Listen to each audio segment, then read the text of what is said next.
అండి, welcome to our channel Sita daily vlog. అందరూ ఎలా ఉన్నారండి? బాగున్నారా? మీ అందరూ బాగుండాలని మనసారా కోరుకుంటున్నాను. నేను కూడా బాగానే ఉన్నానండి. కొంచెం ఆరోగ్యం బాగాలేదు. ఈరోజు నేను ఆలుగడ్డ క్యాప్సికమ్ కర్రీ చేస్తున్నా. ఆలుగడ్డలో 2 మీడియం సైజ్ తీసుకున్నానండి. ఉడకబెట్టేశాను, నీళ్ళు వంపేసి చల్ల నీళ్ళు వేసాను. ఇప్పుడు ఇవన్నీ కట్ చేసుకుందాం. నేను 2 పెద్ద సైజు ఉల్లిపాయలు తీసుకున్నాను, అలాగే 2 టమాటాలు తీసుకున్నాను, ఒక క్యాప్సికమ్ తీసుకున్నా. ఇప్పుడు ఇవన్నీ కట్ చేసుకుందాం.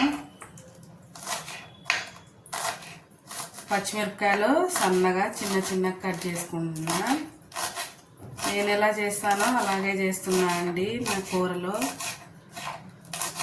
నేను ఇంట్లోనే ఉంటాను కాబట్టి నేను చేసే వంట ఈ కిచెనే కనిపిస్తుంది మీకు. ప్లీజ్ అండి, నా ఛానల్ని చూడండి, నాకు సపోర్ట్ చేయండి. ఇప్పుడు ఇవన్నీ కట్ చేసుకుందాం. టమాటాలు మిక్సీ పట్టేస్తా, అందుకే మిక్సీ గిన్నెలో కట్ చేస్తా.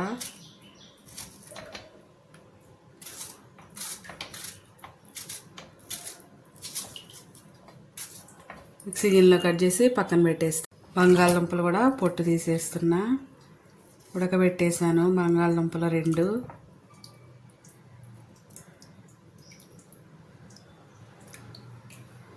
బంగాళదుంపలు ఇలా పొట్టు తీసేసుకోవాలి.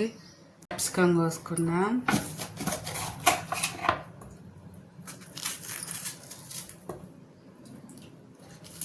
ఇందులో గింజలు తీసేస్తున్నా.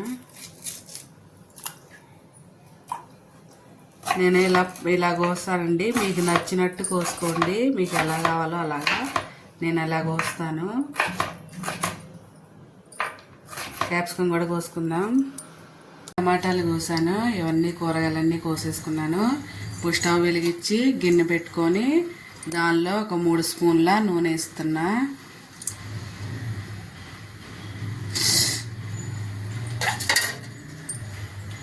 నూనె వేడయ్యాక ఒక హాఫ్ స్పూన్ జీలకర్ర వేసుకున్నా. తర్వాత కట్ చేసి పెట్టుకున్న ఉల్లిపాయలు దీన్ని మంచిగా ఫ్రై చేసుకున్నా. ఉల్లిపాయలు అయిపోయాక ఇందులో ఒక హాఫ్ స్పూన్ పసుపు, అలాగే పేస్ట్ చేసి పెట్టుకున్న టమాటా వేసి టమాటాని బాగా నూనెలో ఉడకనివ్వాలి. టమాటా బాగా నూనెలో ఉడకాలి. ఇందులో ఇప్పుడు ఒక హాఫ్ స్పూన్ ఉప్పు వేసుకుందాం. టమాటా తొందరగా ఉడికిపోతుంది. టమాటా కొంచెం మగ్గింది కదా, ఇప్పుడు ఇందులో ఒక 1.5 స్పూన్ కారం వేస్తున్నా. ఉప్పు కారాలు మీ టేస్ట్ తగ్గట్టు వేసుకోండి. అలాగే ఒక హాఫ్ స్పూను ధనియాల పొడి వేస్తున్నా. ఒక హాఫ్ స్పూను జీలకర్ర పొడి వేస్తున్నా. మసాలాలన్నీ కలిసేలా కలుపుకుందాం. ఉప్పు సరిపోలేదు, అందుకే ఇంకో హాఫ్ స్పూన్ వేస్తున్నా. ఉప్పు మీ టేస్ట్ తగ్గట్టు వేసుకోండి. ఇప్పుడు ఇందులో 1 గ్లాసు నీళ్లు పోసుకుందాం. 1 గ్లాసు నీళ్లు పోసుకొని దీన్ని మీడియం ఫ్లేమ్లో ఉడికించుకుందాం. ఉడికేలోపు వేరే స్టవ్ మీద ఇంకో కంచుడు పెట్టుకొని ఇందులో ఒక 2 స్పూన్ల నూనె వేసుకుందాం. క్యాప్సికమ్ కొంచెం ఫ్రై చేసుకుంటే పచ్చివాసన పోతుంది. ఇందులోనే కొంచెం సన్నగా పొడుగ్గా కట్ చేశాను 1 ఉల్లిపాయ అది వేస్తున్నా.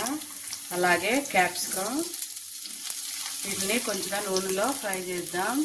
ఒక రెమ్మ కరివేపాకును, ఒక 3 పచ్చిమిరపకాయలు ఇలా సన్నగా కట్ చేసి పెట్టుకొని వేసుకోవాలి. దీన్ని కూడా కొంచెం ఫ్రై చేద్దాం. ఉడికించి పెట్టుకున్న ఆలుగడ్డ కొంచెం కలుపుకుందాం. ఇప్పుడు ఇందులో ఒక హాఫ్ స్పూన్ ఉప్పు వేద్దాం. ఉప్పు చూసుకొని వేసుకోండి, టమాటాలో కూడా వేసింది కదా. ఇప్పుడు ఇందులో కొంచెం ధనియాల పొడి కలుపుకుందాం. కలుపుకొని స్టవ్ ఆఫ్ వేసుకొని ఇది పక్కన పెట్టుకుందాం. చూద్దాం, ఇది ఇంకొంచెం దగ్గర పడాలి. ఇంకో 2 నిమిషాలు ఉంచుదాం. చూసారా, టమాటాల నుంచి ఇలా నూనె బాగా పైకి రావాలి. ఇప్పుడు మనం ఫ్రై చేసి పెట్టుకున్న క్యాప్సికమ్ ఆలుగడ్డ ఇందులో వేసుకుందాం.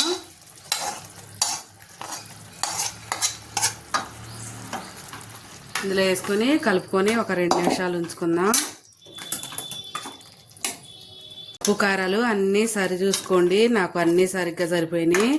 అంతేనండి, ఎంతో టేస్టీగా ఉండే క్యాప్సికమ్ ఆలు కర్రీ రెడీ అయిపోయిందండి. నా వీడియో ఇవాళకి ఇంతేనండి. నా వీడియో కనుక నచ్చితే నా వీడియోకి ఒక లైక్ కొట్టండి. నా ఛానల్ని సబ్స్క్రైబ్ చేసుకోండి ఫ్రెండ్స్. ఇది అన్నంలోకి అలాగే చపాతీలోకి చాలా బాగుంటుంది. ఇప్పుడు ప్లేట్లో వేసుకుందాం.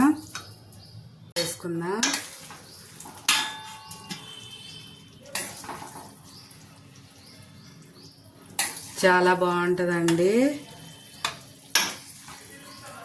చపాతీ కాంబినేషన్ ఎంత బాగుంటుందో, మంచి టేస్ట్గా ఉంటుంది.